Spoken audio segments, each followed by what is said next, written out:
Om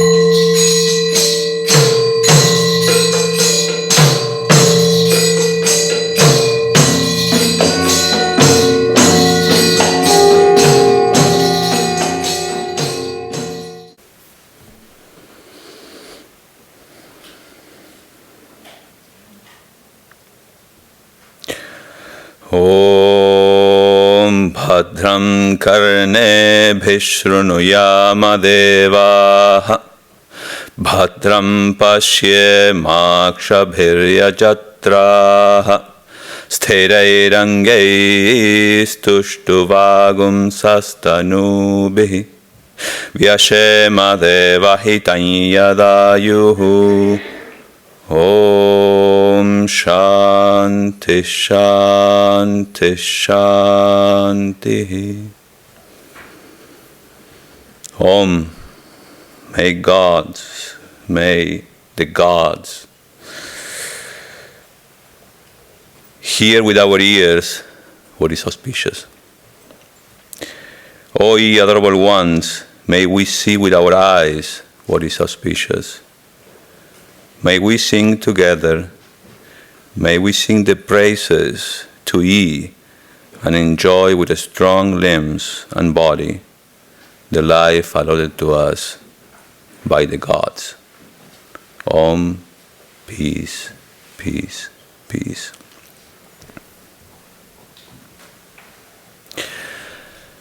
Let go. Yes, let go. And go beyond the living dream. Let go and go beyond living the dream. By dreaming the reality into a reality beyond the dream. Let go and go beyond living the dream. By living the reality into a reality beyond the dream. Dare to live by letting go. Good morning. It's good to be here again. I'm glad to see you all present here. We are going to talk about another problem. Who wants to listen or talk about the problem? We have so many in our lives. But this particular problem is very important. It's the essential problem of the human being. Today we are going to be talking about the problem of attachment. Do you know what attachment is? Pretty sure you all have plenty of experience. Is it good? Is it bad? It's good? A little bit. Both. Well, there is something about attachment that we need to discuss. And we need to deal with many times. And we need to overcome these attachments. Therefore, we have a problem. Because problem is something that you need to deal with.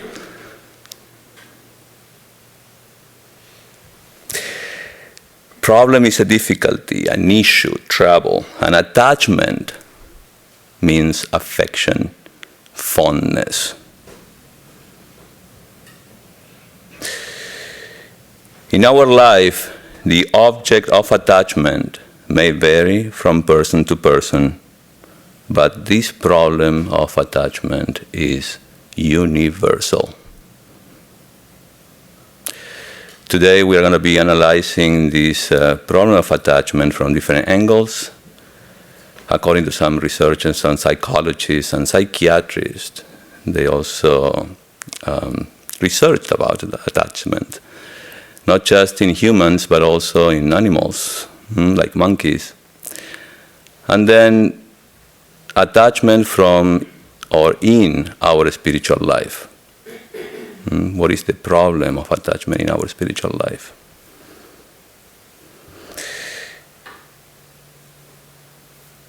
There is a quote from Stephen Levine. He says, "Detachment means letting go." And non-attachment means simply letting be.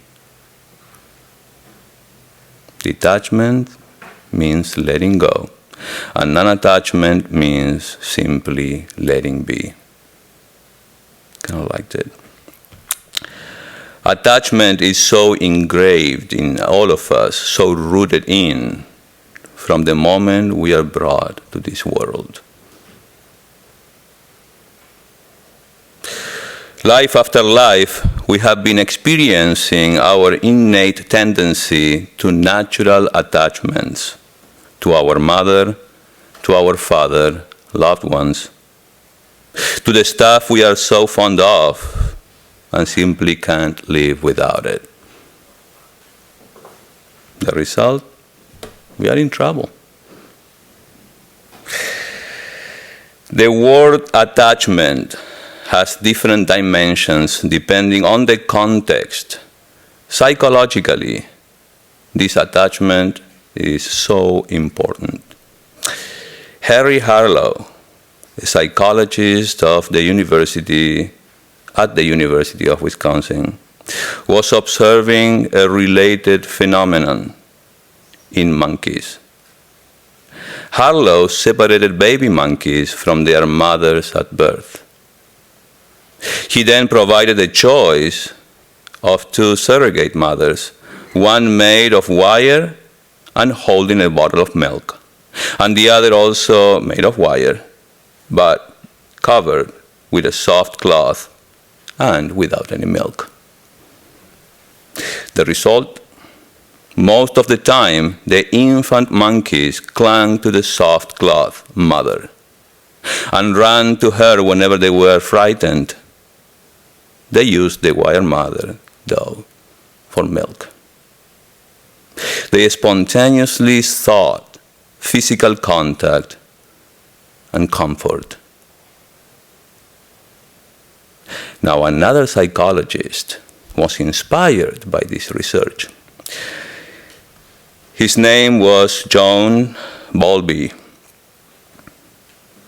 He believed that early childhood attachments played a critical role in later development and mental functioning.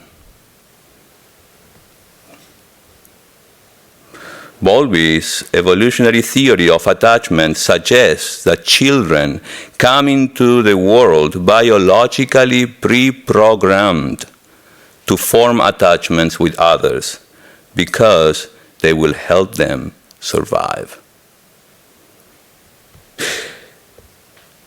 Can you see this? Naturally, we come to this world wired. This attachment, we don't need to go anywhere to get it. It's so wired within us. Not like a software, like an operating system. We are naturally attached, born with this tendency to get attached. Now, after analyzing this, let's come back to the spiritual world. What seems to be the problem? For a spiritual seeker, attachment means clinging to life, clinging to worldly enjoyments.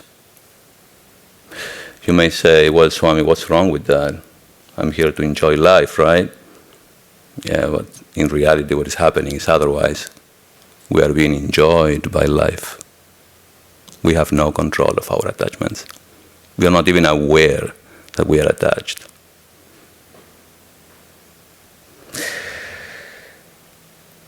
Besides, you guys tell me, why are you here if there were not a problem? With everything we do in life, we identify ourselves. I like to tell you a story. This is a story of a king who, as a result of a curse, suddenly became an old man. When he was in the prime of his youth, Jayati, was the son of Nahusha, who ruled as Indra in heaven. He, Jayati, was a popular monarch who kept his people happy. He was a very good king. He had two extremely beautiful wives, namely Sarmishta, the daughter of the Asura, the demon, king Vrushaparva. And he also had a second wife. Those days that was possible. Her name was Devayani and was the darling daughter of the Asura guru Shukracharya. Jayati, the king, was very fond of Sarmishta, while he was not much drawn to Devayani. Sarmishta's son was Puru, and Devayani's son was Yadu. Both were handsome siblings, but Puru was the darling of his father Jayati because of his lovable qualities and that of his mother.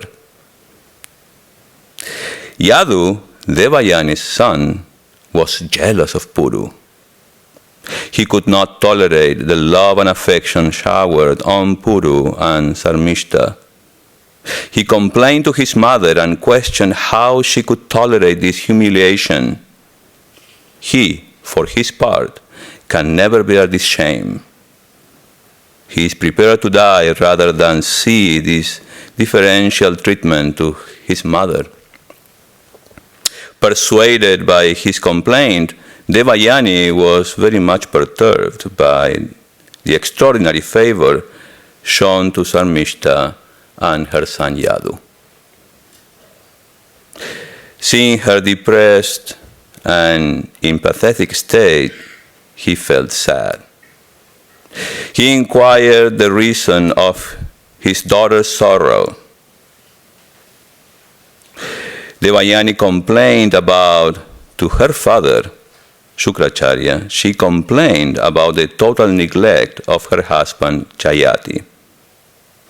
She said that it would be better to kill herself rather than live and suffer shame and neglect. Sage Shukracharya was infuriated at Jayati's neglect of Devayani and cursed him to lose his youth. Immediately Jayati lost his prime youth and became a decrepit old man, to the amazement of Janmishta and her son Puru. Shukracharya, this demon, had said that Jayati could regain his youth only if he could exchange his old age with someone else. Though a great and good king, Jayati was sensual to the extreme and had insatiable thirst for enjoying the pleasures of life.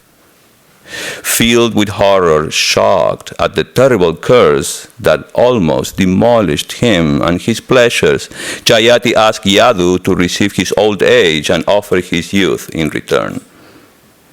He would satisfy himself with sensual pleasures and return Yadu's youth later.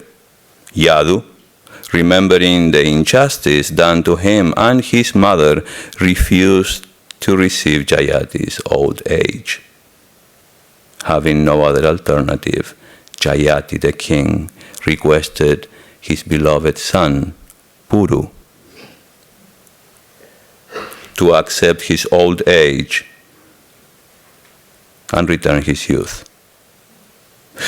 Well-mannered, affectionate, and obedient, Puru implicitly accepted Jayati's wish and gave away his youthfulness to his father. With that new-found youth, Jayati enjoyed a new sensual life to his satisfaction and ruled the country for several thousand years. They were all other times. After years spent in vain effort to quench his desires by indulgence, Jayati finally came into senses. He returned to Puru and said, "Dear son, sensual desire is never quenched by indulgence any more than fire is extinguished by pouring oil in it. Take back your youth and rule the kingdom wisely and well." Puru became the king. Now, what's the moral here? Did you get it? King Jayati came to the following conclusion: verily, this desire for enjoyment never becomes satisfied through enjoyment. The desires go on increasing and become more and more intense, as is the case of fire when clarified butter is poured into it.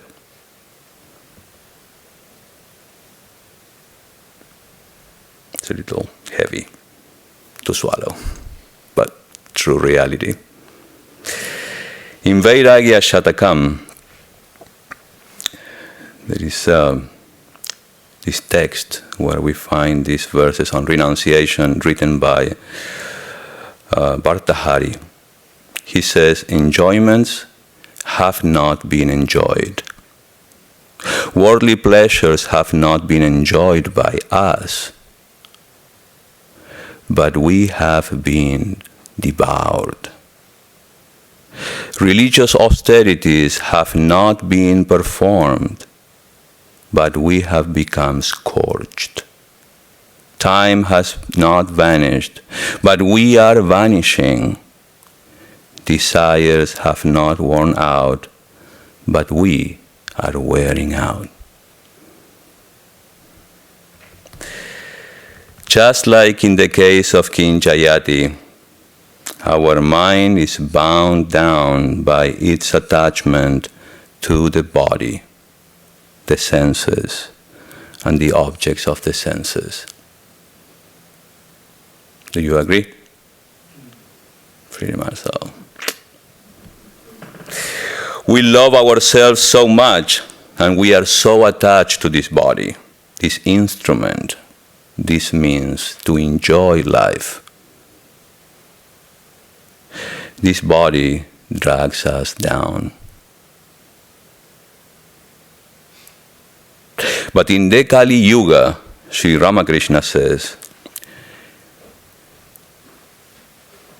man being totally dependent on food for life cannot altogether shake off the idea that he is the body.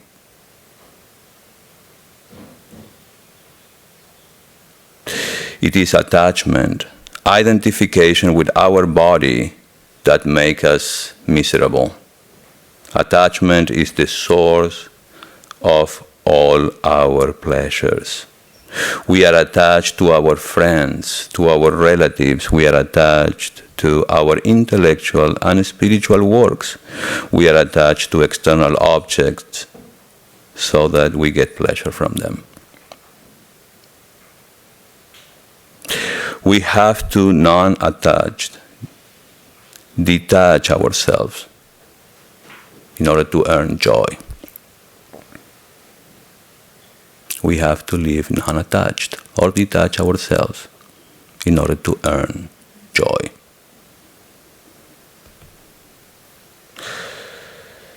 Speaking of this problem, Swami Vivekananda says, our main problem is to be free. It is evident that until we realize ourselves as the Absolute, we cannot attain to deliverance. There is no becoming with the Absolute. It is ever free, ever perfect, but the ignorance that has covered its nature for a time is to be removed. Therefore, the whole scope of all systems of yoga and each religion represents one, is to clear up this ignorance and allow this capital self, called the Atman, to restore its own nature. The nature of the soul is eternal bliss. What can make it sorrowful except ignorance, hallucination, and delusion? All pain of the soul is simply delusion. Now, he is speaking of us as the Absolute. You know this very well already, that according to our way or philosophy of life, we are not just human bodies. We are the capital self, absolute beings. We will not die. We are eternal, the eternal self. And the problem of life, or if at all it's a problem, the goal of life is to express this divinity fully in this very life. Now, why cannot? Because of the problem of attachment, our identification to this body-mind complex. There is where the whole problem lies. That's why Vivekananda says our main problem is to be free, so that we can enjoy completely this life and not being enjoyed, as I mentioned before. He says the nature of the soul is eternal bliss. That's all what we are looking for outside, in the object of the senses. So it looks like as human beings we need to review the essence of our real nature. We need to start identifying ourselves with the capital Self. If you want to call it the soul, call it the soul. The source of eternal bliss. And then figure out how to live in this world, which is definitely not an easy thing. Why I'm saying all this? Some of you are getting a little like, oh. Because all our scriptures talk about spiritual life's main practice has to be unattached or practice detachment. Don't get attached. All the time we read. Live without attachment, work without attachment, karma yoga. What is this attachment thing? And how do we tackle this? How can we lead a spiritual life without getting attached? Is it possible? There are ways. There is a way to go around it.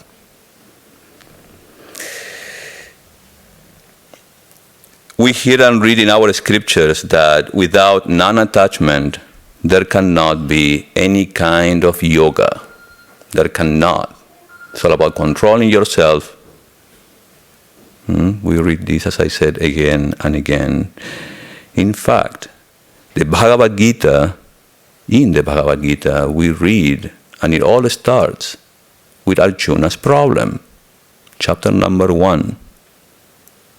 Arjuna's sorrow. That was his problem. And it was, what is the root cause of his sorrow? The problem of attachment. The whole Bhagavad Gita is based upon the problem of Arjuna. Arjuna's problem was nothing but attachment. It's called raga in Sanskrit. Attachment is followed by sorrow. When we expect, when we want, and we don't get what we want. And from sorrow takes us, goes hand by hand with delusion. Delusion. Now, attachment, raga, aversion, dvesha, these likes and dislikes. Raga and dvesha, attachment and aversion, likes and dislikes, are natural in all of us. Just like in the field of psychology, we come wired with attachment to this operating system. We come wired to this world as this, with this operating system we call the attachment to life. The truth is that likes and dislikes, attachment and aversion cannot be completely removed. No. This is said in our scriptures. In the Bhagavad-Gita, chapter number 3, verse number 34, we read, Indriyasya indriyasya arthe raga dvesho vyavastito tayor navashamagachyet tau hyasya paripantino. Attachment and aversion of the senses for their respective objects are natural. Let none come under their sway. They are his foes. For who? For seekers after truth. Again, attachment and aversion of the senses for their respective objects are natural. Can you accept this? Because that's the beginning of resolving this problem. It's absolutely natural. Attachment and aversion. It says, let none come under their sway. They are his foes for the seekers of the truth. Though some are so completely under the sway of their natural propensities that restraint is of no avail to them, yet the seeker after truth should never think of following their example, but should always exert themselves to overrule all attachment and aversion of the senses for their objects.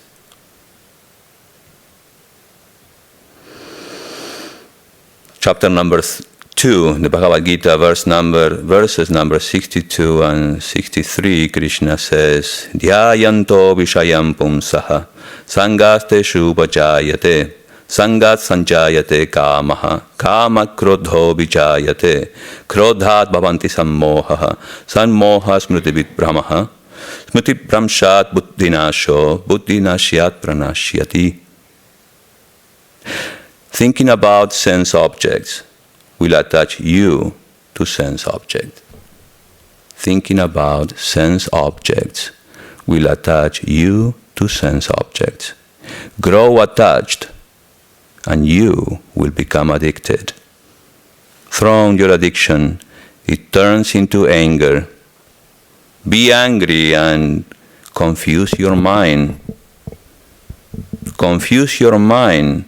You forget the lesson of experience. Forget the lesson of experience. You lose discrimination.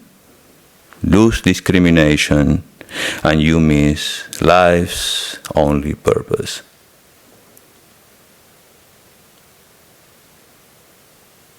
If we study our entire life and experience, we find nothing but attachment, sorrow, and confusion. Sometimes more than others, different degrees of the same thing. We go from one attachment to another because attachment is that which dwells on pleasure. The mind naturally runs towards those things to which it is attached. We find pleasure in certain things, and the mind, like a current, flows towards them. And this, following the pleasure center, as it were, is what is called attachment. We are never attached where we do not find pleasure. We find pleasure in every queer thing sometimes, but the principle remains. wherever we find pleasure, there we are attached.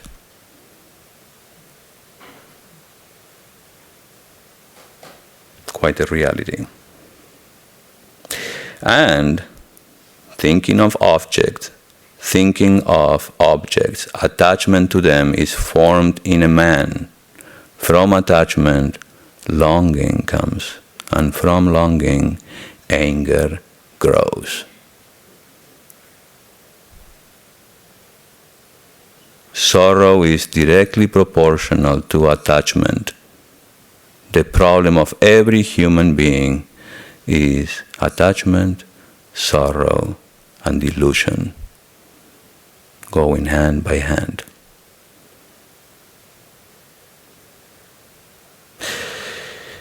This problem afflicts all of us.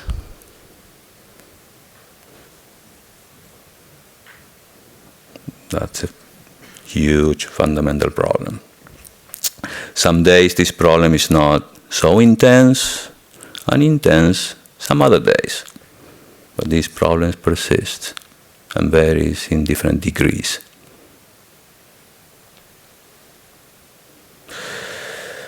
What happens to us? Why do we forget this? Because we can read this in all our books, in our bookshop. There are so many books that talk about detachment and this problem.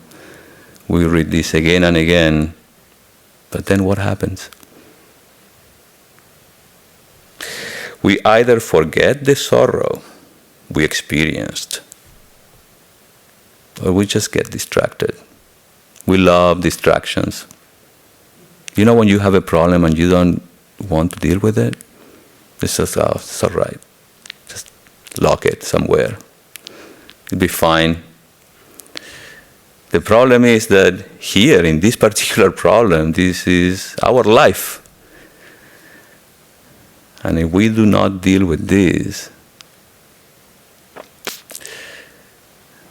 that is our situation, then we will suffer more and more.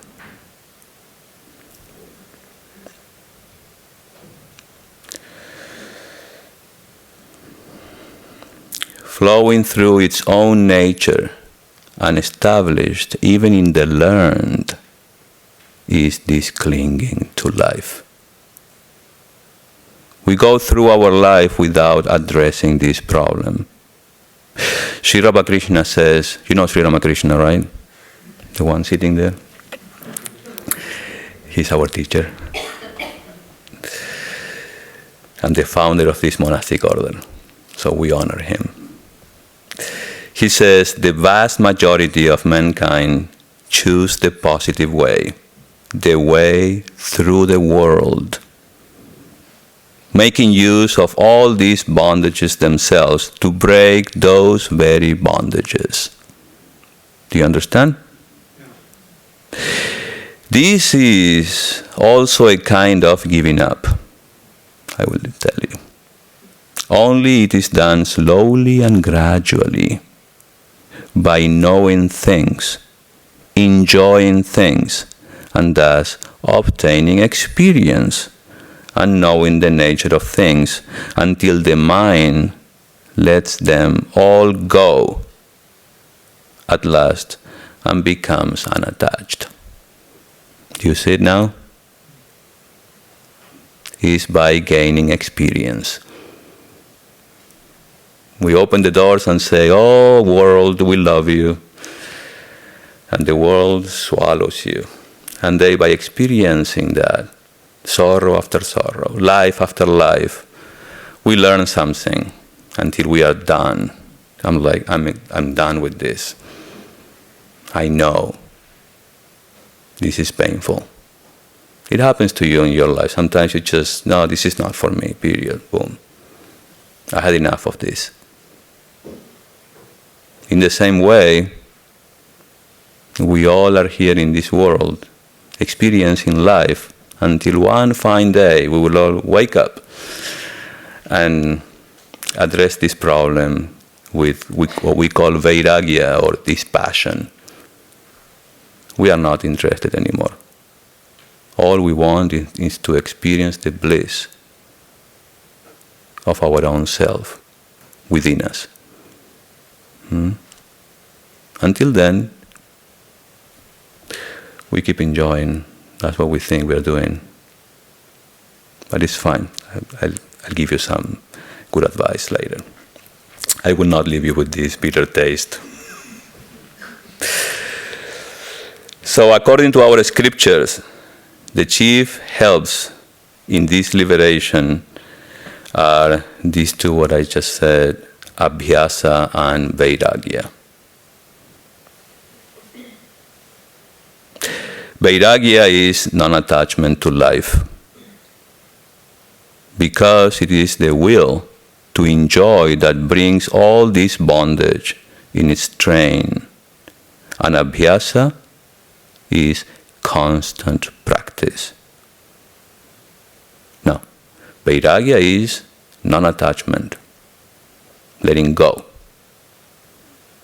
and practice. Now, we have to practice non-attachment. I know it's not easy, but we'll talk about it. Vairagya is the skill of weakening attachment, of weakening likes and dislikes, our attachments and aversion. But we are like the camel. You know what the camel does? The camel,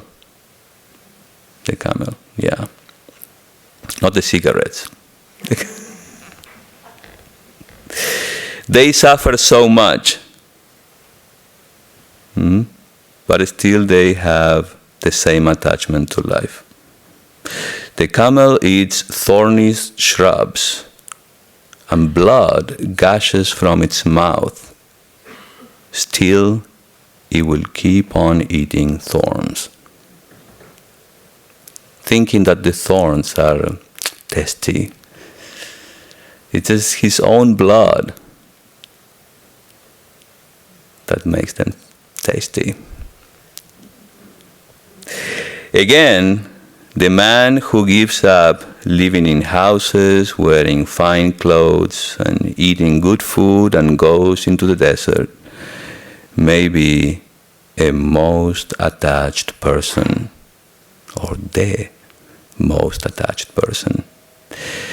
His only possession in the desert or in the Himalayas being his own body may become everything to him. And as he lives, he will be simply struggling for the sake of his body. Sri Ramakrishna says, to work in such a spirit of detachment is known of what we know already. Most of you are old students of Vedanta, karma yoga, the yoga of unselfish work. To work in such a detached spirit is known as karma yoga, but it is very, very difficult, Sri Ramakrishna says. We are living in the Kali Yuga, the era of hypocrisy and lies, when one easily becomes attached to one's own actions. You may think you are working in a detached way or a detached spirit, but attachment creeps into the mind from nobody knows where. You may think you have done all this without hankering after results, but unknown to yourself, the desire for name and fame has somehow crept into your mind. Attachment to the result somehow enters the mind, though you may not be aware of it. Man cannot see God on account of his ego. You cannot see the sun when a cloud rises in the sky, but that doesn't mean that there is no sun. The sun is there just as the same. Non-attachment does not mean anything that we may do in relation to our external body. It is all in our mind.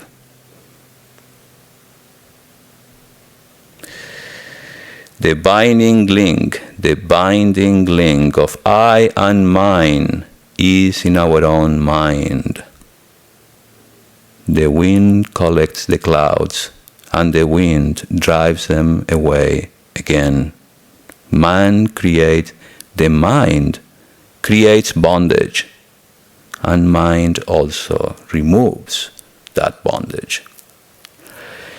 The mind creates attachment to the body and the things of the world.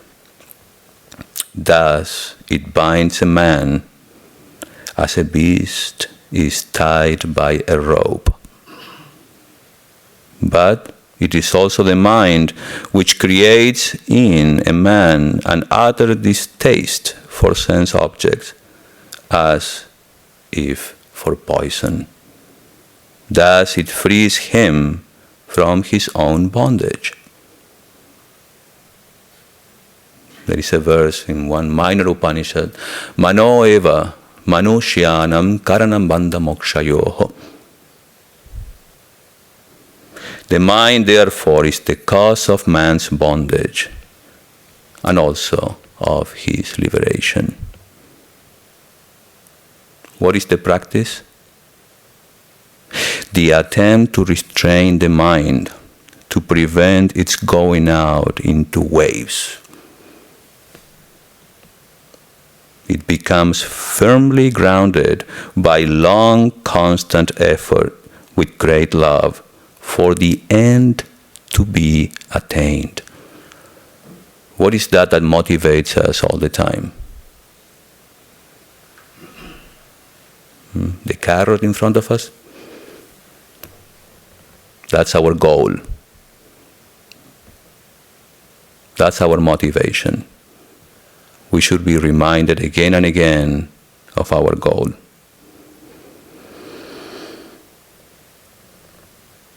Because we should love it.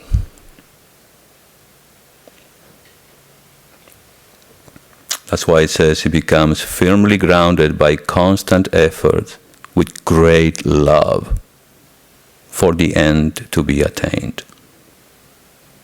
If you want to live a happy life, attach it to a goal, not to people or things. Do you know who said that? Albert Einstein. If you want to live a happy life, attach it to a goal, not to people or things. Restraint does not come in one day, but by long continued practice. What is needed is commitment and interest. Now, let's come to the reality. You may say, well, Swami, I'm full of desires. I can't do this. I don't know what you're talking about. I'm a human being driven by desires. And is it okay to have desires? Yeah, well, it's part of our nature, huh? What can we do about it? Well, there is something called nishkama karma. That is work without desire or attachment. This is done by great people who have mastered the world, who have mastered themselves. Are we there yet? Well, maybe some of us, I don't know, maybe in disguise if you guys are present here, but I don't think so. It's really hard to get there, to practice nishkama karma. The true nishkama karmi, the performance of work without desire, is neither to be like a brute, nor to be an inert thing, nor heartless. His heart is so full of love and sympathy that he can embrace the whole world with his love and compassion. The world at large cannot generally comprehend his all-embracing love and sympathy. We can see this example in holy people like Holy Mother. Do you know who Holy Mother is? Sri Saradevi. Who sometimes when we read her teachings, we go or read her life, well, it looks like this woman is completely attached to his family.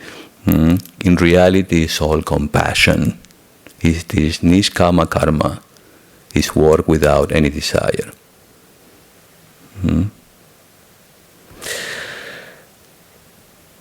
That is the ideal. That is the goal. But most of us are still working with that, what we call sakama karma. These are karmas or actions born out of one's desire for material enjoyment. Vedanta is not against material enjoyments. Vedanta is not against prosperity, my friends. Vedanta is not against material possessions, like a nice house, a nice car.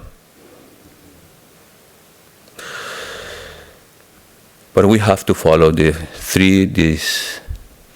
three conditions, which are: we have to let all our desires be legitimate, both the ends and the means. Can we have desires? Yes, but let them be legitimate. The end and the means. Vedanta never forbids a person from wanting, but it says that the desires must be legitimate.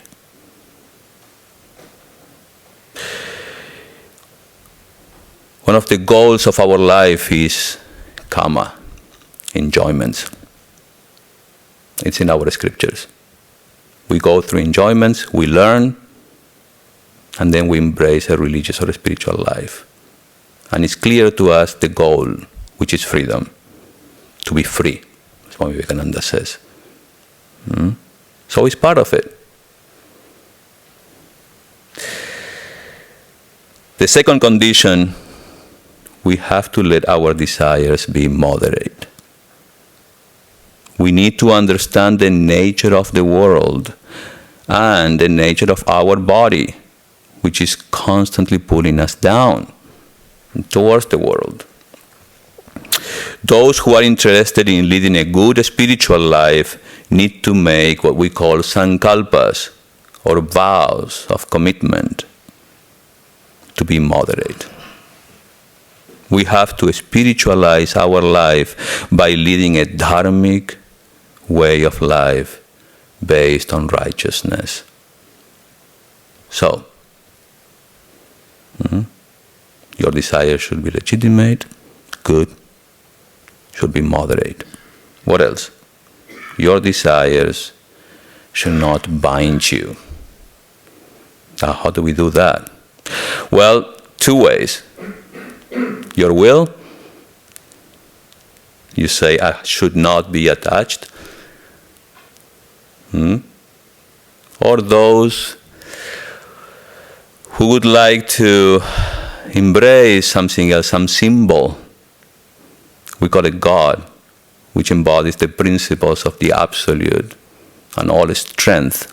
We relate to that by having a spiritual life with God. So for those who believe in God, there is this way, which is much less difficult than the will or self-effort. If we want to avoid the consequences of our desires, we better offer them to the Lord. So whatever we do it for the Lord. We do it for God. And if we are going to do something for the Lord, you have to do your best.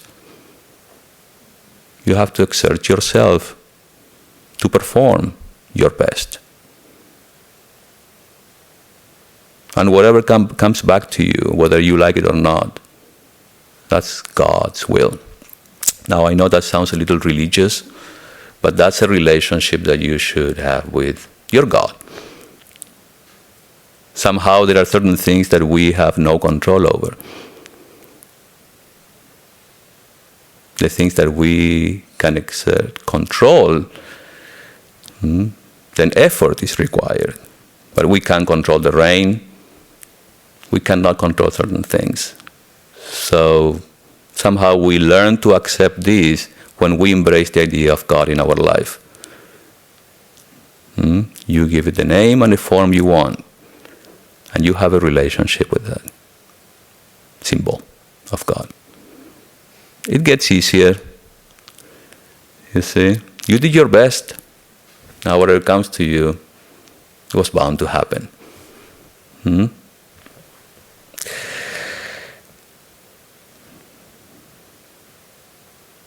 Now, our desires can be handled in 3 ways. You ready? First, by the control or proper management of our sense organs. Life is an invitation to indulgence, but we have to watch out. Many of them won't help you in your spiritual life. So you have to be careful and make a decision, make up your mind. Would you like to lead a spiritual life based on these principles and values, spiritual values? For that, you will have to analyze what is better for you, what is going to help you lead a good life, what is going to help you grow in your spiritual life. If not, well, you have to pay the consequences, no complaints. The second is that you have to manage your mind. Take care of your mind by giving it proper food, proper thoughts. Most of us make our minds like spoiled children, allowing them to do whatever they want. The obstructions to yoga arise from the lack of control and cause us pain. If we indulge, it becomes a tendency, and the tendency becomes a habit, and then we are trapped. So how do you address the problem of a habit? By counter habits, Vivekananda says. Habits that help you lead a good life or a spiritual life. Going to church, coming here on Sundays, listening to the Swami, speaking on attachment.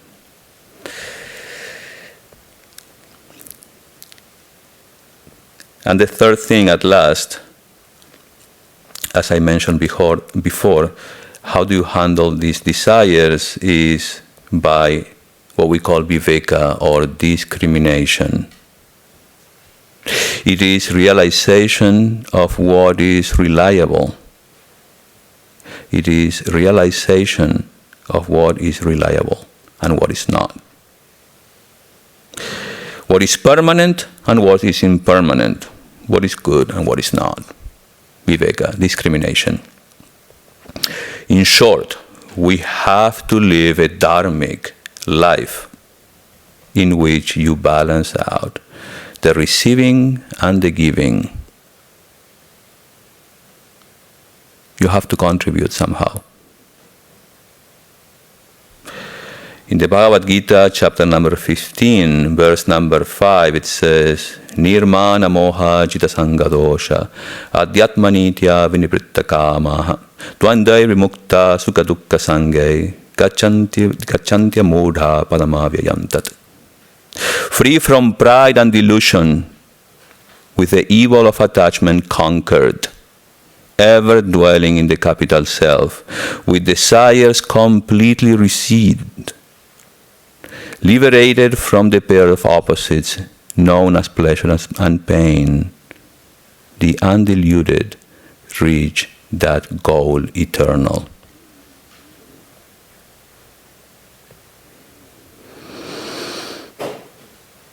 Let me quote Vivekananda for 1 minute. We are almost there.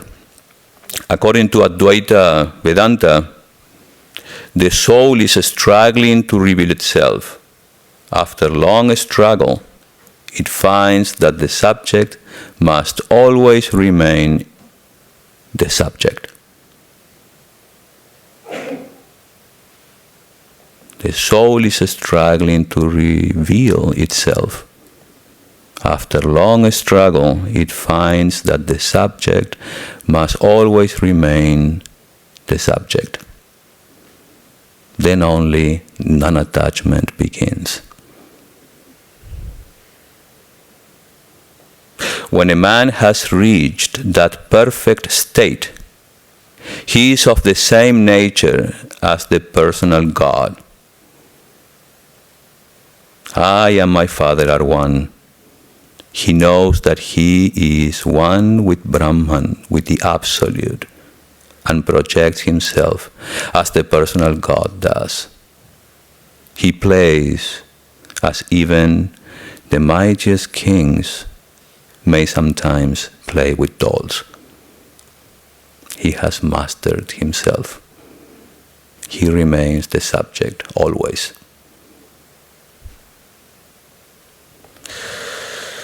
How do we get there? Constant practice. Alertness.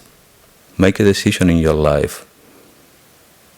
Do I want to lead a spiritual life? What's my goal? Be motivated. Know the reality of yourself and the world, which is always pulling you down. You will not find bliss out there. Whatever enjoyments you get attached. You get frustrated. You suffer. And then you get deluded. You get confused. You don't know where you are. You don't know what you want anymore. So somehow you need to get hold of yourselves. Sooner or later, I know it's hard. But it's a decision you have to make.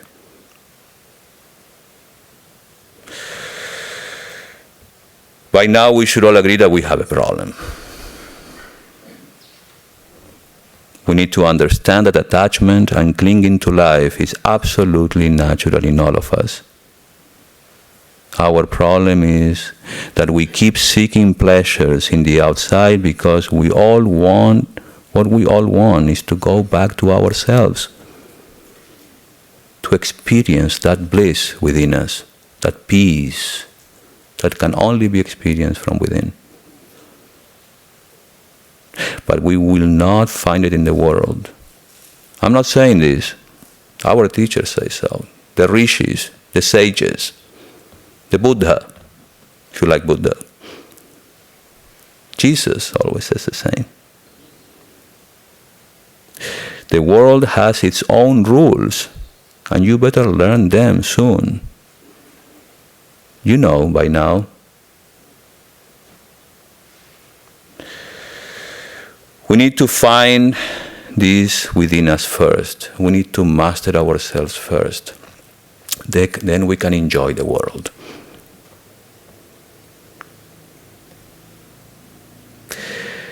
There is a way out of this spell. We are called by our scriptures and the teachers to become saints. Whether you like it or not, we are all to become saints, sages.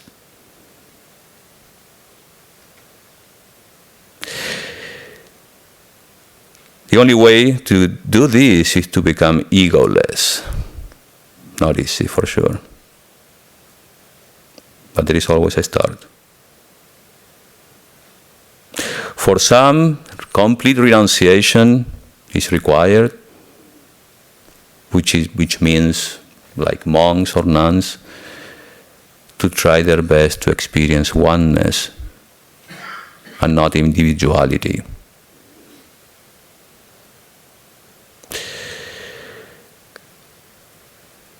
But that doesn't mean that the struggle ends there. Life is a struggle, and the struggle continues as long as we live in this human body.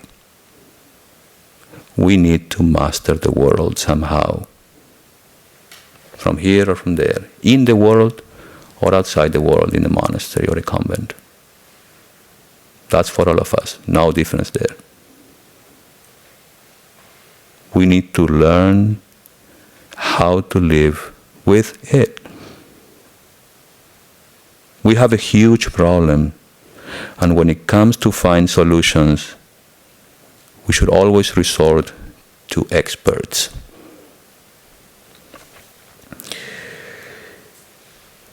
What do the experts say? If you are going to attach yourselves to something, let me include myself. If we are going to attach ourselves to something, following the natural tendencies of the body, following the natural tendencies of nature, human beings, we better attach ourselves to something that will make us free. What is that will make us free? We know it very well. What we heard about him. We call it him. We don't know if he's him or her. Sometimes, Indians, we like to look upon God as her, as mother. We need to get attached to God. We need to love God so much. That should be our only want.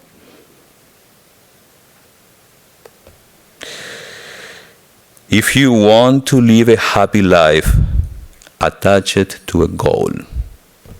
Your goal should be God. Should be mastering yourself. And when you do that, you understand that God is within you and is as you.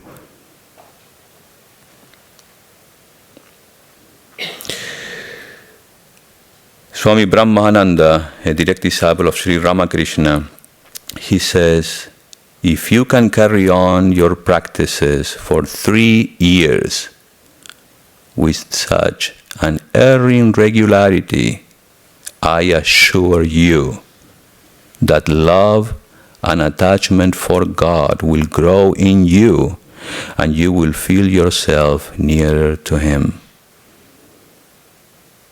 When you will be prompted from within to call upon Him and Him alone, you will not be able to turn your mind in any other direction. It is at this stage that the joy of sadhana or spiritual practice is felt by an aspirant in the heart.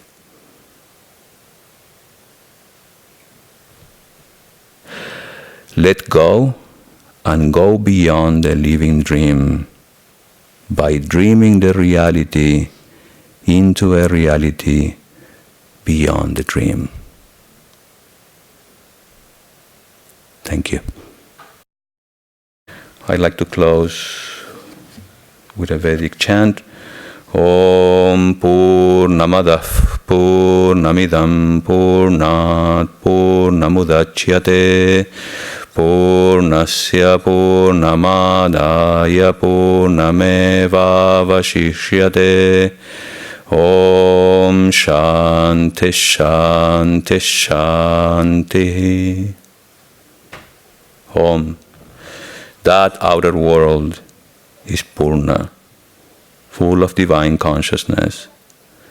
This inner world is also Purna, full of divine consciousness. From Purna comes Purna. From fullness of divine consciousness, the world is manifested. Taking Purna from Purna, Purna indeed remains, because divine consciousness is non-dual and infinite. Om, peace, peace, peace. Thank you.